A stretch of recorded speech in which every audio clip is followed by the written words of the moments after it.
Good morning. 728. Robert Celestial. Pacific Area Radiation, was it Pacific Association of Radiation Survivors, right? PARS. That's correct, Chris. Robert, good morning. Good morning on you. Were you aware there was PARS when you thought of the name? Was that kind of like, hey, PAR? Well, not really. I tried to copy they had a National Association for Radiation Survivors, MARS, in the States. So I figured PARS, not because I was a golf professional at one time and and I wanted to mirror it with golf, but it just so happened to be like that. That's all. Robert, and so, like I tell everyone, I always ask you to jump on whenever there's an update. And so part of the update here is that you finally got your letter from the governor in support of the RECA. And so she had written a letter to the National Governors Association, correct? That's correct. And it's wonderful news. I want to thank the governor and her staff. She sent a wonderful letter to the National Association of Governors asking to support Senate Bill 2798. And we're hoping that if that doesn't happen, then they'll go ahead and extend it for another 2 years. We've been having Zoom meetings. We just had one with Ann Whitney, as I showed you, that she's a staffer for Senator Booker's office, and he sits in the Judiciary Committee. And so hopefully her letter to the National Association of Governors may be able to address it to the Judiciary Committee hopefully soon, because, Chris, this program ends in a couple of months. So is there a chance that it could end in a couple of months and we just be left up that creek without the paddle? Kind of. We're having so many Zoom meetings with Frontline Community. We just had another one yesterday with the RECA group, and they're advocating. They're going to go meet in face to face on April 11th, and a lobby, and hopefully we're really pushing for both. Either the bill gets passed before July, or the extension gets passed. So that's where we're working on. And just to let you know, Chris, and the people of Guam, that I met with Lieutenant Governor Josh Tenorio last Friday. He invited me into his office because he's in Washington, D.C. right now with meetings with all the lieutenant governors. Okay. And we sat down and we really dialogued and came to a conclusion that yes, we really need all the leaders, the lieutenant governors, the congressmen, and even the legislature here in Guam, which they've done a great job over the years. And so I sat down with Josh, and he really understands the issue. And I hope that he said he has some friends that the lieutenant governors could talk to their governors, their state senators. Yeah. And so that's the strategy right now. And I hope and pray that it works. Well, I mean, better late than never, right, Robert? Yeah, I believe so. And I've always trusted in the Lord, and He's in control. All we can do is our best. Just like you're doing a great job there at KUAM, and all I can do is just do what I can do here, and no matter what happens, we just move forward. This is the path that was chosen for us. We didn't choose this path. And I just want to thank my members. I mean, they're strong people. They're going through a lot right now. Cancer survivors, it's not easy, and especially with today with COVID. So they always have to take extra precaution.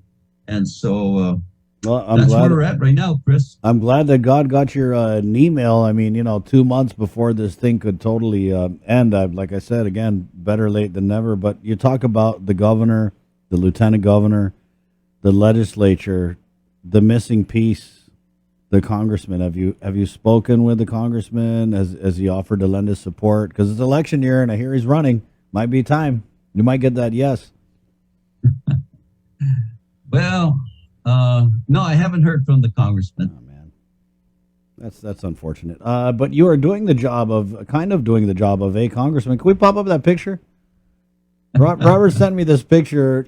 What, you're in a Zoom meeting with Senator Cory Booker's staff? Yes, Ann Whitley, and with the RECA group, Lily Adams is a representative for the Union of Concerned Scientists, and Isra is a member of WAN, Women, something I forgot, ASD, and Yeah, I mean that's not the only one we've had. We've had with Chris Cryan from Senator Hirano a couple of weeks ago, and then a month ago we had a Zoom meeting with Senator Durbin, Rita Simeon. So we're really moving forward. We've met a lot of senators and congressmen and women, and even with Senator Lujan, Senator Crapo, we had Zoom meetings with them. Congressman Fernandez, who actually introduced the bill for New Mexico in the House, which passed the Judiciary Committee, and it's interesting because she's just a freshman, and so we got it that far, and that's where we're at.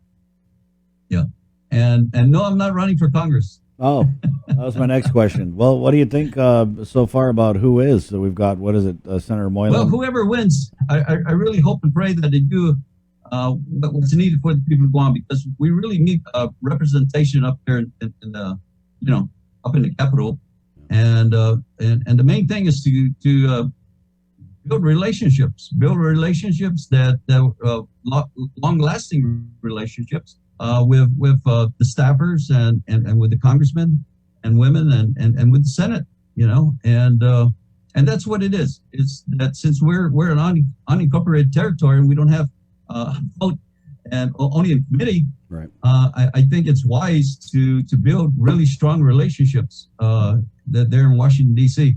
And over the 20 years, my goodness, I found out that if you build a relationship with all the legislative directors, you get right to their boss. So Wait, that's where we're at. Are you sure you're not running for Congress? No. Why? Well, why is it? Does it sound like I'm running for It Congress? almost did my there. God. He's like, in 20 years, I've built a lot of good relationships. Yeah, Robert, I think it's funny when we talk about the delegate position, so much is focused on, what we can't do, but there is so much that we can do. And I think, you're not even a delegate, but it's a great example of that.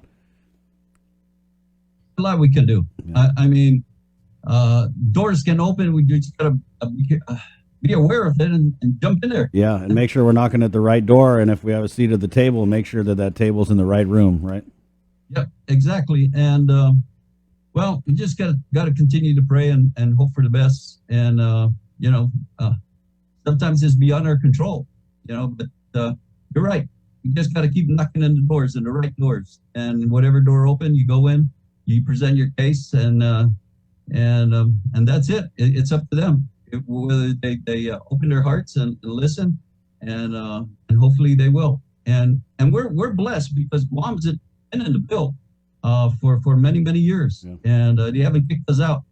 Well, that's probably because they keep seeing your face. I'm sure there's more to that. Yeah. We've built a lot of relationships with good people with the frontline community. The members of PARS have worked hard. Believe it or not, they're in the scene where you don't see them, but they're Yeah. working hard. They're sending letters. They're talking to people in the States. They're organizing. They're doing a lot of things.